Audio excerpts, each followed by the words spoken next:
Om Jnanatirmirandhasya Jnananjana Shalakaya Chakshurunmilitam Yena Tasmai Shri Gurave Namaha.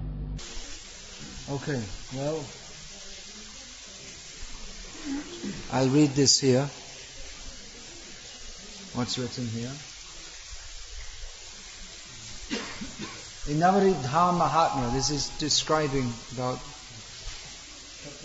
these deities of Jagannath, Subhadra and Baladev, who are here in Simantadip, one of the 9 islands of Navaridham. Long, long ago, as all good stories begin, devotees of Jagannath brought him from Orissa, what is now called Orissa. The Shabaras, there is one low caste or not caste, but very low classification, socially low, but very dear to Lord Jagannath. So they brought him here due to the harassment of one demon by the name of Raktabahu. So you see, in the pastimes of the Lord, sometimes he appears to be afraid of the demons. When the Lord comes to this world, in many ways he acts like an ordinary human. But we should understand from Shastra that he's not an ordinary human. Or he may appear to be like a piece of wood in the form of the deity. But we should know that he's not wood. In one perspective, yes, wood. But from the absolute perspective, Pratima Nahatumi Sakshat Rajendrananda.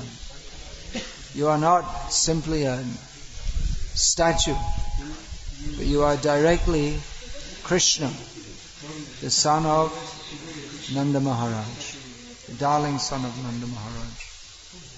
So Jagannath came here many years ago.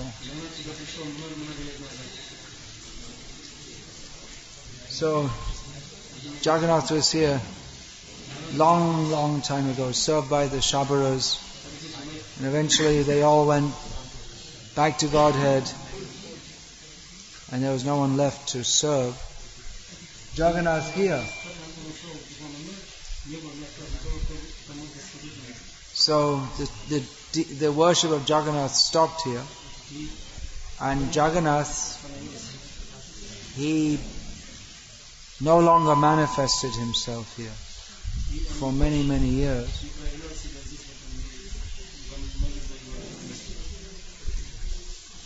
So during the pastimes of Lord Jagannath, Lord Chaitanya Mahaprabhu,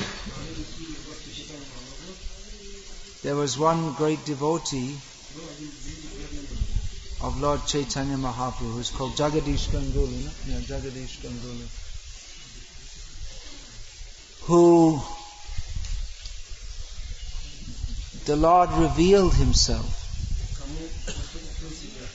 in a dream to Jagadish Ganguly, who was a Kushta Rogi, no?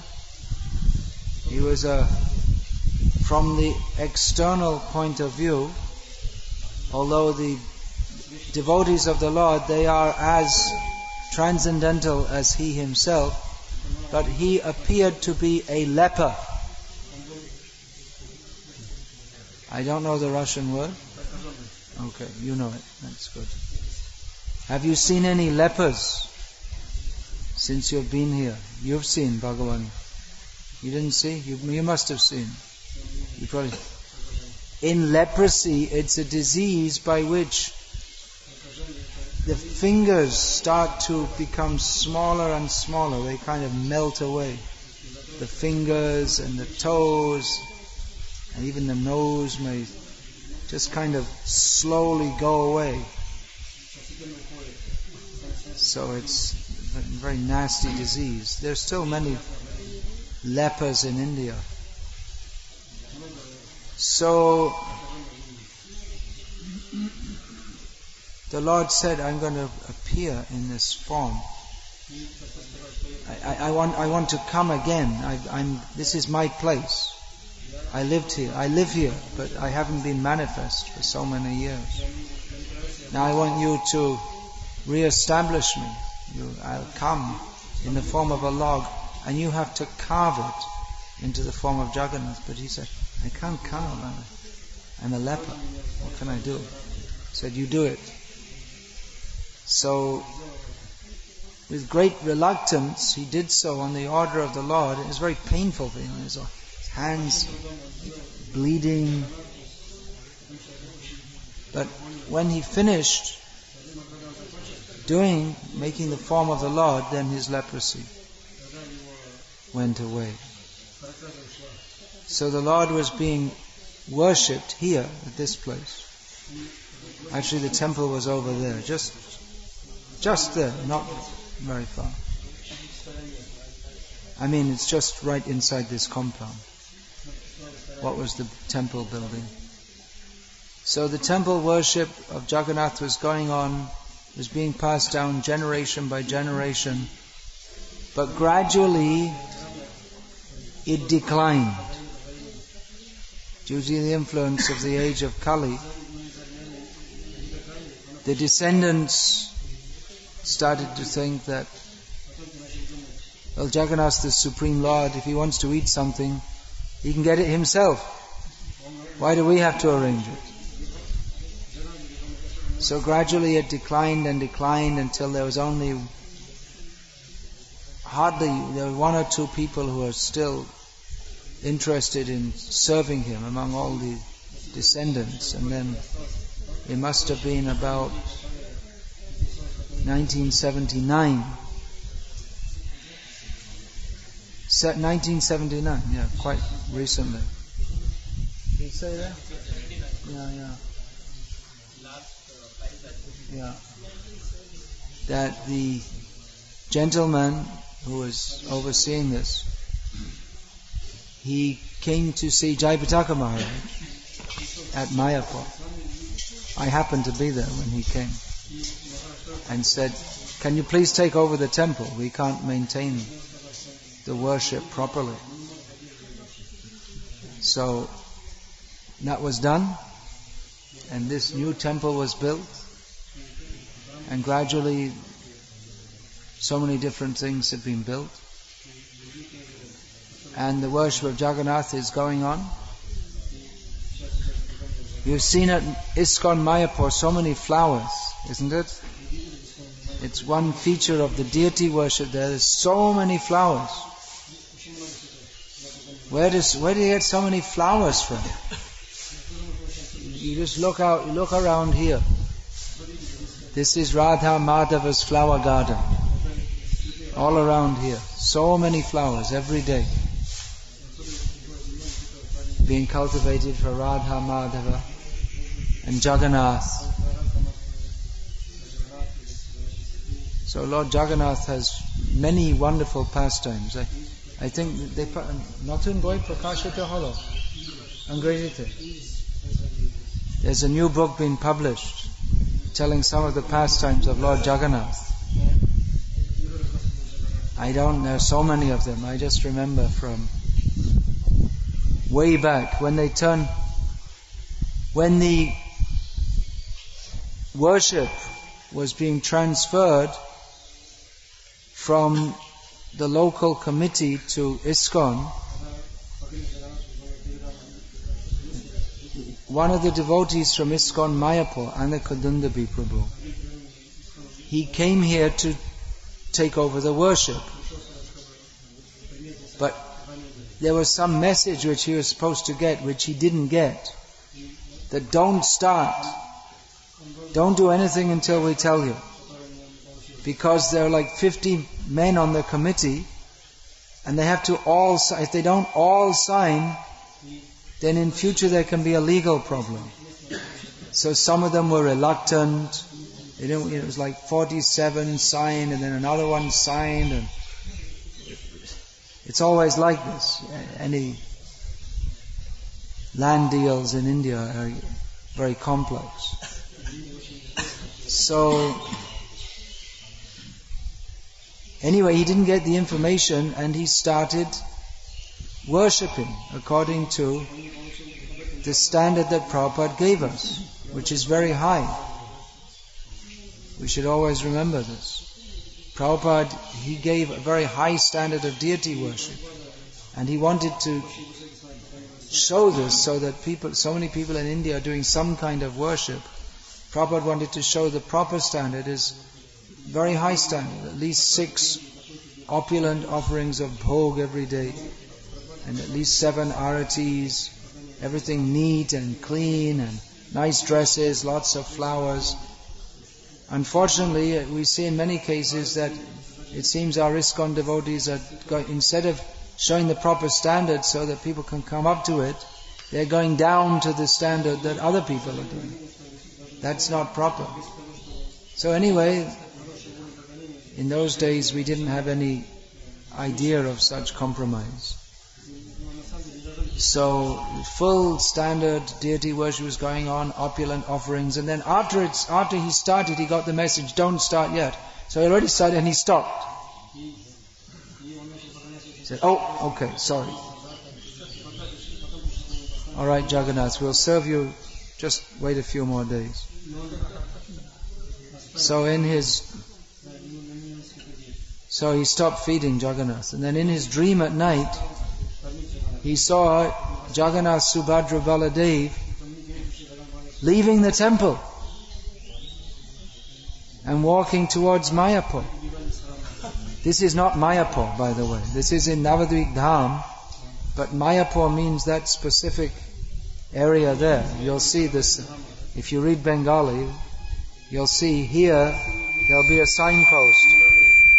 Mayapur, 3 kilometers. So we say it's Jagannath Temple, Mayapur, but actually this village is Rajapur. It's a different village. So Jagannath, so Anakadundabi came running, in his dream came running after them saying, well, where are you going? Come back. Say, we're going to Mayapur to meet Radha Madhava and get something to eat. We're starving, hungry. So then he started feeding again. And everyone signed in due course of time. There are so many stories. This whole area, the Muslim population is at least as much as that of the Hindus, but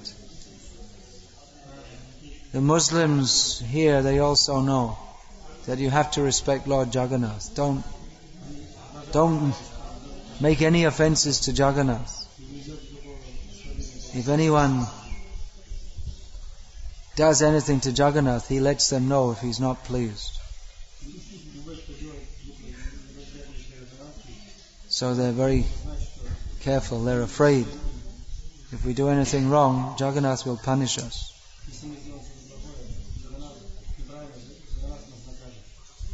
There's another time, the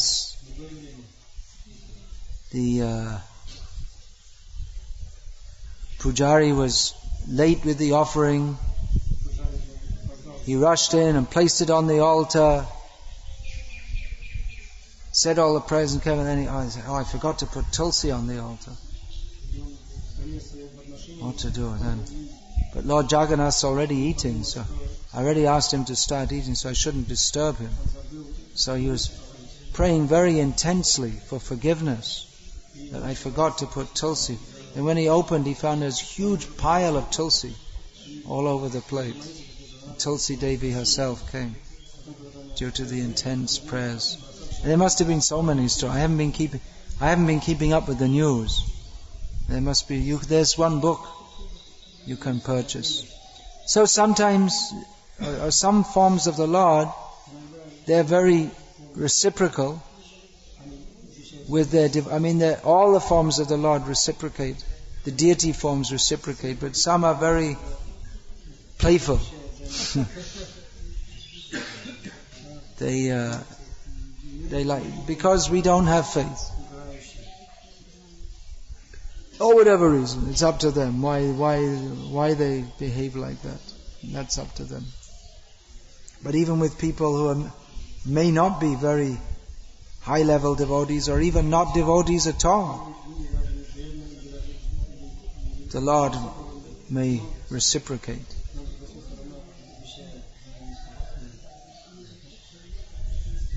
So here we are in Navadvip Dham. Before coming to the Dham, or latest just on arrival, we should hear about Dham Tattva, or the nature of the Dham. Because in ordinary vision, the Dham looks like an ordinary place.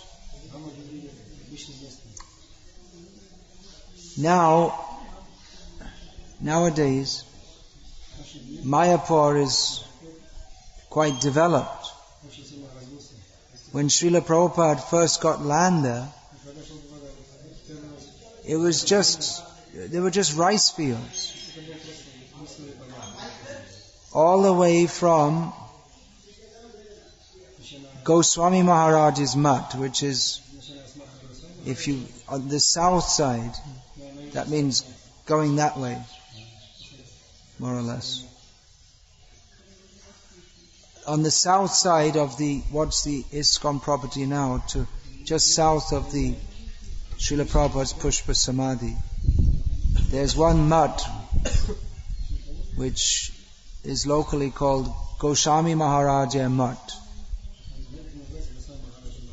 What the official name is, I'm not sure. And then Prabhupada's Samadhi wasn't there. There was just when I first came in 1976, they'd already built the old Prasadam hall. But that wasn't there. From there, Goswami Maharaj's Mutt, all the way up to the Jogpit, there were open fields. That's all. And then between the Jogpit and Sri Chaitanya Mutt, just next to the Jogpit, there's Srivasangan, Advaita Bhavan, Gadadhar, his place. Those few small temples.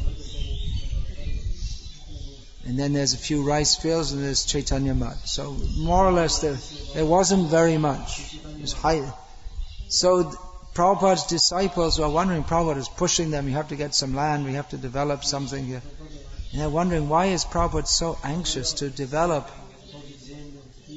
a center in the middle of the rice fields in an extremely remote place? At that time there were no buses going to Mayapur. Now there are buses, regular local buses running every 20 minutes. In those days there was not a single bus. You could stay in Mayapur throughout the whole year, you'd never see a bus. Only when the Western devotees started coming. Or maybe on Gaur Purnima, a few people.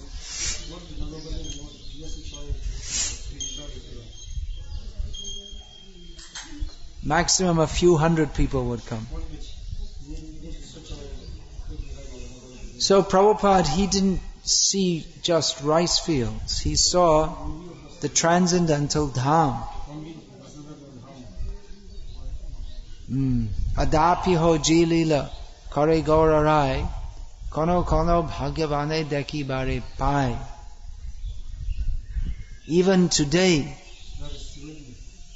those persons who are fortunate, they can see Chaitanya Mahaprabhu performing his pastimes in Navadvip Dham. So, to us, it just seems like part of Bengal. You can see here, this is a typical Bengali scenery. You see there's some date palm. Now the mango buds are there. If it doesn't rain much, that'll all turn into mangoes.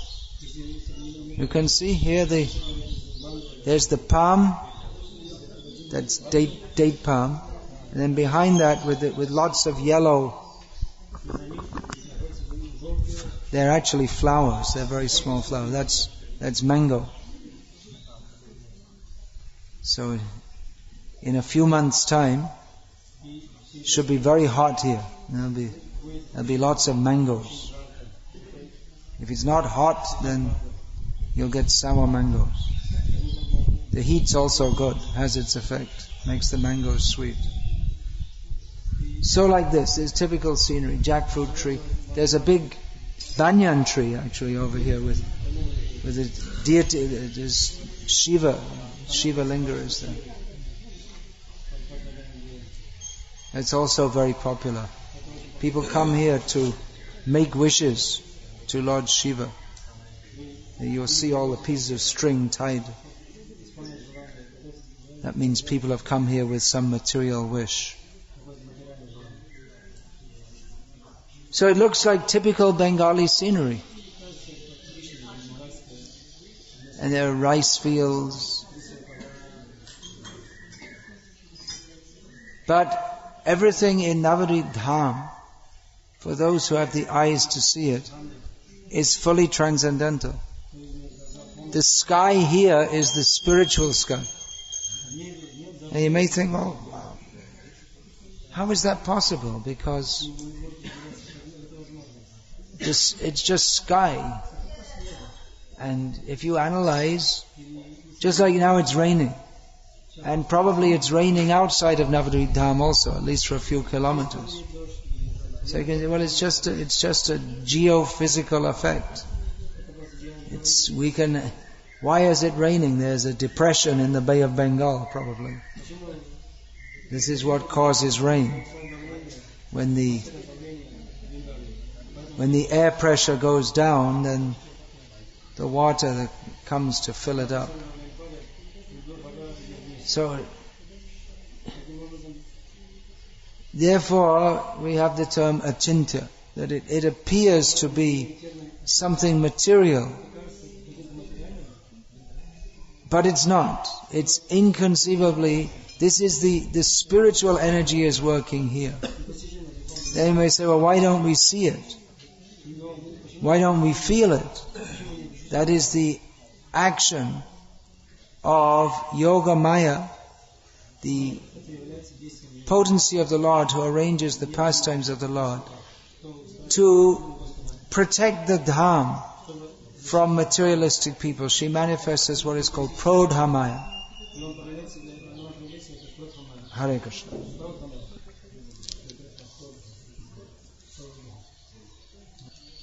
But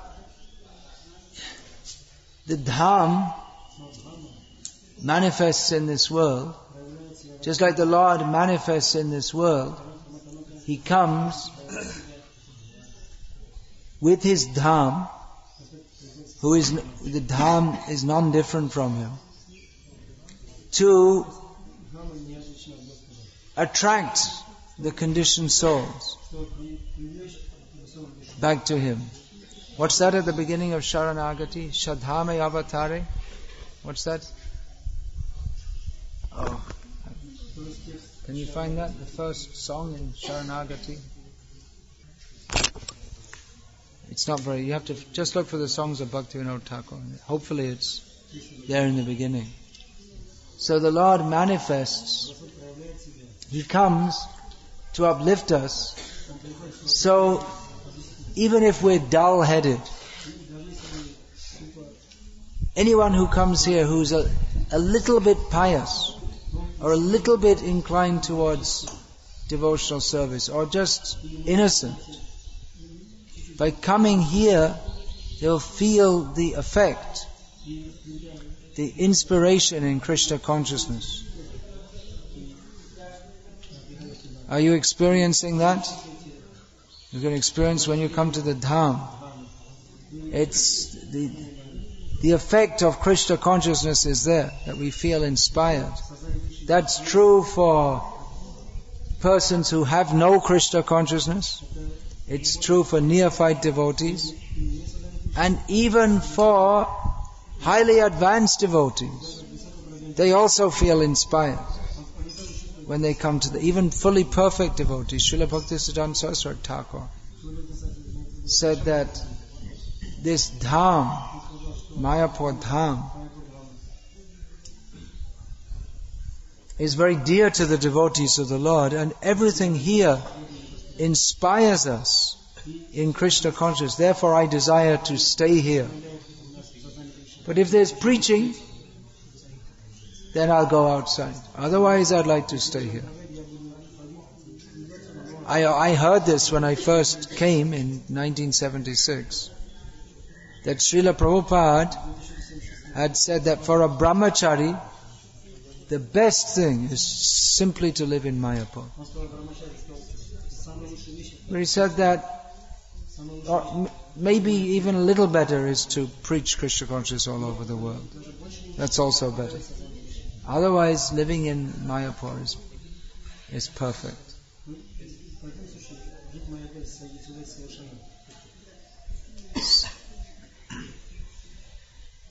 So the Supreme Lord Krishna Chaitanya Mahaprabhu exhibited his pastimes here, and the different Leela forms of the Lord have manifested their pastimes here. Krishna showed himself when the Rajasuya sacrifice was to be performed. There was a great devotee, Samudra Sen. He was a king in this area. He was a great devotee. Bhimsen came to the eastern side to conquer. And he thought, well, Samudra Sen's a great devotee, so of course he'll agree to accept Yudhishthira as the emperor. But he didn't. He fought. Bhimsen was surprised. Why is he fighting? I thought it was just all the demons like Jarasandha.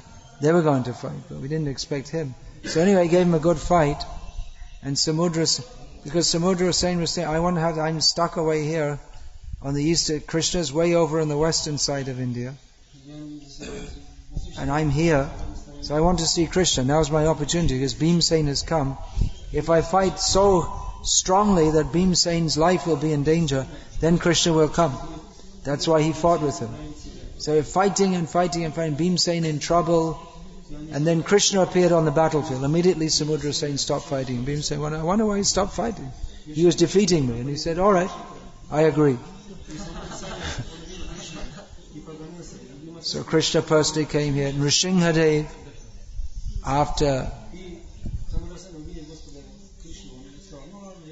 after killing Hiranyakashipu, he came here.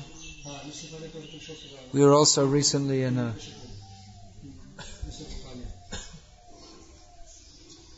it's Sri Krishna Chaitanya Prabhu Jibe Kored.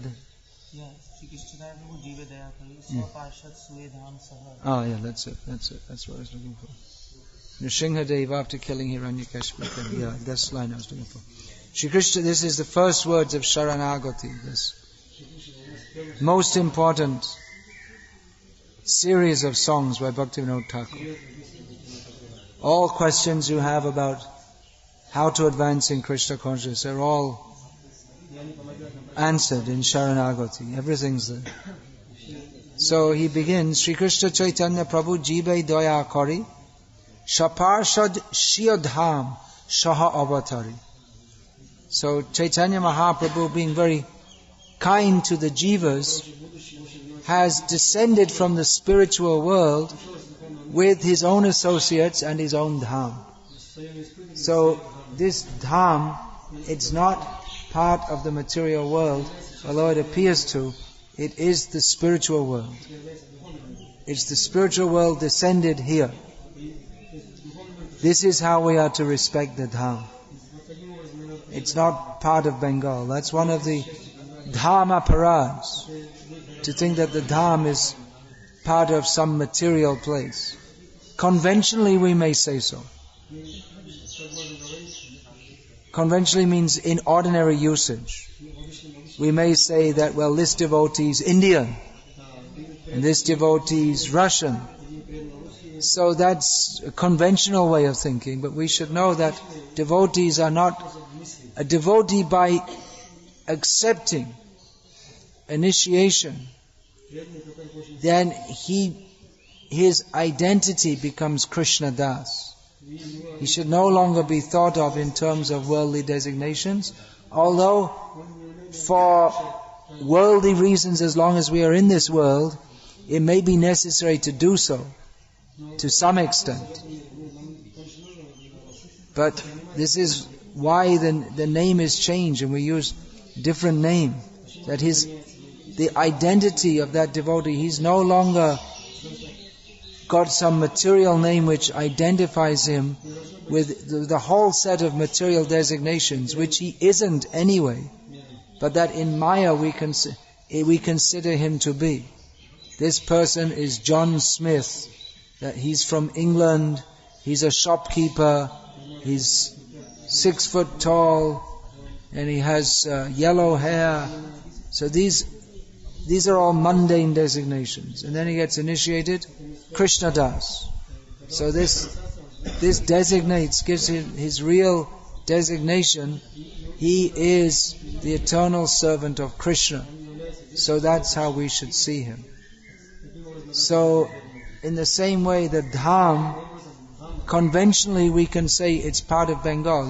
You can see the map of Bengal and find Mayapur on the map, and Rajapur, and Navadvip Dham, and even the train station in Navadvip is called Navadvip Dham.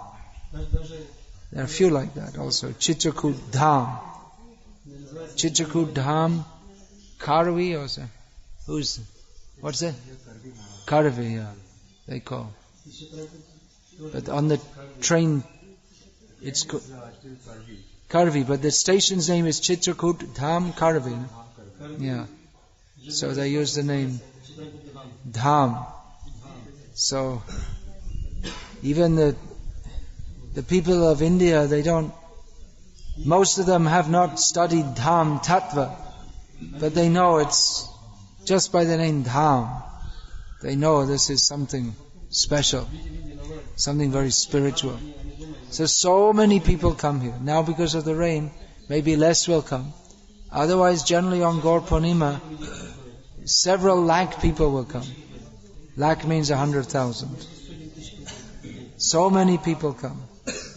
Because they know that to visit Mayapur, especially on Gaur Purnima, is very auspicious. People naturally have faith in the Dham, in Bhagavan, in sadhus. Mahaprasade Govinde Nama Brahmane Vaishnave Swapa Punyavatam Rajan Vishvaso Naiva Jayati. Persons with very little faith, they cannot appreciate the importance of Mahaprasad. They think it's ordinary food. Of Govinda, Gauranga, the Supreme Personality of Godhead. Of the holy name of the Vaishnavas. There are many demons in India also who make propaganda, don't go to temples, and they deliberately try to pollute the sacred rivers because they're so envious. Prabhupada said that they're making industries in Delhi specifically because they want to pollute the Yamuna, so that to discourage people from bathing in the Yamuna. They're so demoniac. So there are many, and then the Smartas, of course there's not that much philosophy discussed in India anymore, but it used to be a land of philosophy. And Smartavadis, their opinion is that Mahaprasad is just ordinary food. And they won't take it if it's touched by a low caste person.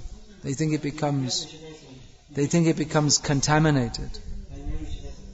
This is called hellish intelligence. So in Puri, in the famous Jagannath Mandir in Puri, there is a rule that everyone takes prasad together. That you can't distinguish between higher caste and lower caste in taking prasad. It's a very important part of Indian culture. This is perverted culture. Is that high caste people don't mix with low caste people.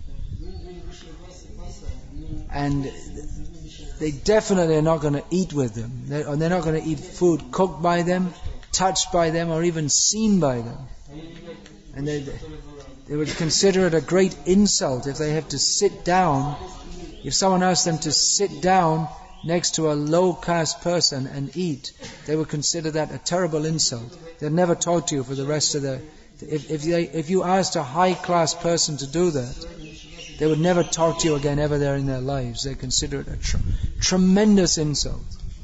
This caste consciousness was a great... well, I'd say the word in English, scourge, but how are we going to try? I'm trying to think of an easy word. It was a great blot, a great infamy. Can anyone think of any easier word? So you can translate it? Something very bad, you can say. It's a great blot on the misuse of the Indian culture, which is meant for God realization. This caste consciousness by birth, I'm better than you. It was something very bad in the Indian culture. But in Puri, the system is that everyone sits down and takes prasad together, and even if someone from a very low caste comes, and the Brahmins, someone from Brahmin caste is eating, he can take from his plate and eat, and the Brahmin will go on eating. He has to do. Jagannath is open to all. The Shabaras, Jagannath was originally being worshipped in the forest by Shabaras, who are people who keep pigs, which is pretty much at the lowest scale of Indian society. There may be a little... what about the domes? They're a little lower, huh? Domes are the ones who carry out dead bodies. So there are lower than the Shabaras, but not much. You can't understand all this. There's no... you come from a communist country where everyone's all the same, so... Never mind. We don't... They may misunderstand, and then they'll go back to Russia and try and make this in the temple or something. I'm a Brahmin, you're a Shabara, and I can't eat with you. So Jagannath, out of his mercy, was worshipped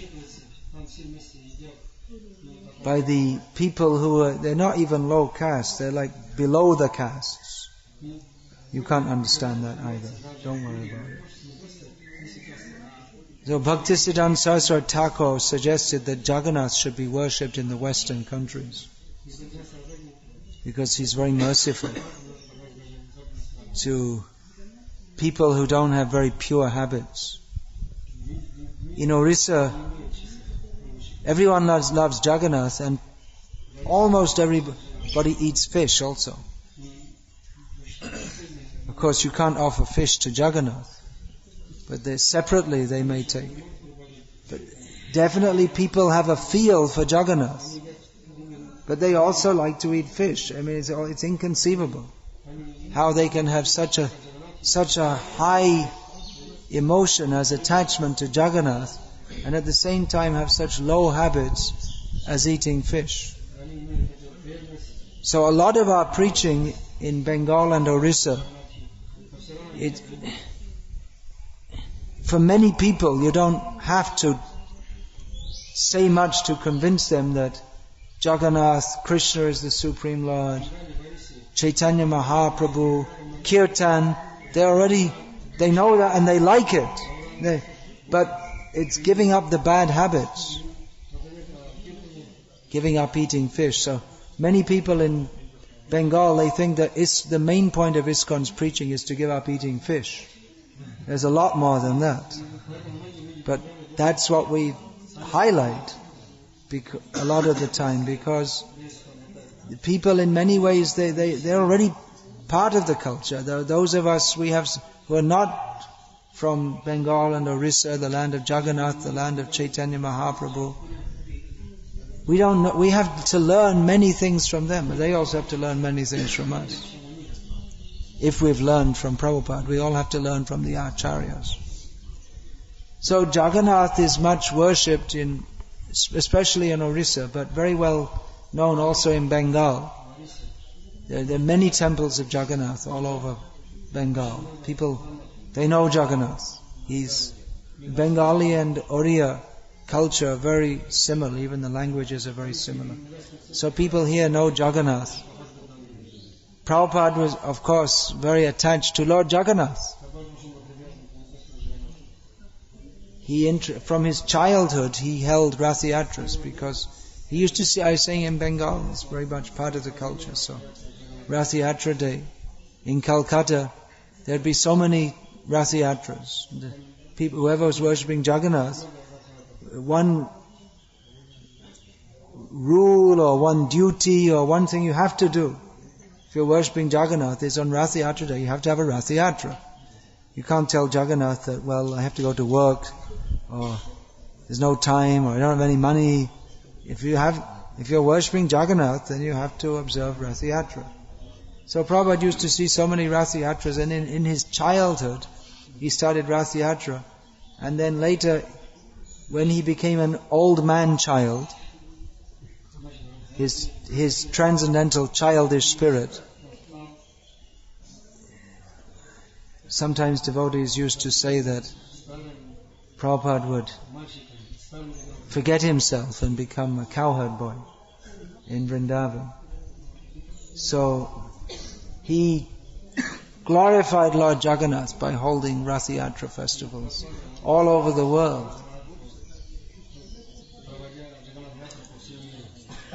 So Lord Jagannath is very dear to Srila Prabhupada. And he wanted devotees from all over the world to come to Mayapur every year to chant Hare Krishna, dance together, bathe in the Ganga, and become purified, and then go out and preach Krishna consciousness again. So nowadays we come to ISKCON Mayapur, and we also come here to have darshan of Lord Jagannath, to pray for his mercy, so that we can serve the mission of Srila Prabhupada by preaching the glories of Lord Jagannath. Jai Jai Jagannatha Jai. There's so much to say, so many things. Is there any question? Yeah. You said that Jagannath is merciful, but then why he punishes? Jagannath is merciful, but why does he punish? The Lord punishes to bring people to him. That is his mercy. The punishment of the Lord, that is his great mercy. There's a statement in Chaitanya Bhagavat. Exactly, Chaitanya Danda is described. Who is punished by Lord Chaitanya. He's very lucky, very fortunate. This Kamalakant Bishas was the secretary of Advaita Acharya. And anyway, I won't tell the whole thing, but Chaitanya Mahaprabhu became very angry with him for some reason, and he banned him. You don't let him come into my company. And Advaita Acharya went and complained to Lord Chaitanya, but why are you giving him so much mercy? You didn't give such mercy to me. Banning him means you're taking notice of him. Someone who you don't care for, you just, whatever they do, you're just not bothered with them. But someone you care for, you're banned. So then Chaitanya Mahaprabhu said, all right, let him back into my company. Then Advaita Acharya complained more. You see, first of all you ban him, then you let him back, and you're neglecting me. Devotee told me once, he said, I don't mind how much I'm punished by the Vaishnavas, but I'm very afraid of them neglecting me.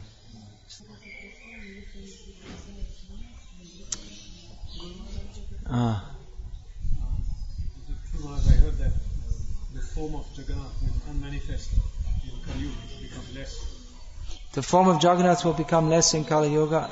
I didn't hear that. Where did you hear that? The devotee said that what will be left is just dead. Who is that devotee? From ISKCON Nairobi. Well, you can ask him where he got that from. I haven't heard it. Govardhan quite slowly becomes less and less manifest, but I didn't hear about Jagannath. So then, Maharaj, this is not the same deity which was in Orissa, Maharaj? Because the leper... Same means same, yes, but different also. What's your question? How should we see the Dhamvasis? How should we see the Dhamvasis? Well, first of all, we should understand who a Dhamvasi is. Real Dhamvasi is Bhaktivinoda Thakur, Gaur Kishore Das Babaji Maharaj. These are people, they live in the Dham, not on the Dham. They're not on the Prodhamaya. Nevertheless, anyone who has contact with the Dham somehow or other is getting the mercy of the Lord in some way or other. So, even if Dhamvasis act in ways which are not very Krishna conscious, we should always remember that they have some special mercy.